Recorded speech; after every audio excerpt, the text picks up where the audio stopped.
हे पुण्याचं नरे म्हणून एक गाव आहे, नरेगाव. तिथला मानाजीनगर एरिया आहे. इथं अर्धा तास पाऊण तास जरी पाऊस पडलं तर पुरासारखी परिस्थिती होती. आणि आम्ही सगळे व्यापारी त्यांनी खूप त्रासदायक आहेत, कारण की जवळपास 3 ते 4 फूट पाणी वाढतं आहे आणि दुकानात पाणी जातं आहे. आमचं मालमत्तेची नुकसान होती आहे. आम्ही कॉर्पोरेशनला, ग्रामपंचायतला सगळ्यांना सांगून थकलो, आम्ही दमलो, तरी त्या ओढ्याचं अजून काही काम केलेलं नाही आहे. आणि लोक वाहतूक वगैरे आहेत, ट्रॅफिक होतो. इथं आमच्या शेजारी जस्ट DP आहे, तिथं आता लगेच लाईव्ह शॉर्ट सर्किट होत आहेत. जर मानहानी झाली, समजा लोकहानी झाली, एखादं ॲक्सिडेंट झालं, पडलं, करंट लागलं, तर त्याचं काय प्रशासन काय भरपाई करून देणार आहेत का?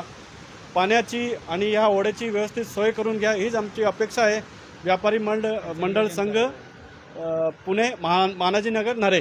अशा तऱ्हेने मानाजीनगर नरे या ठिकाणी उभे आहोत. आपण बघू शकतो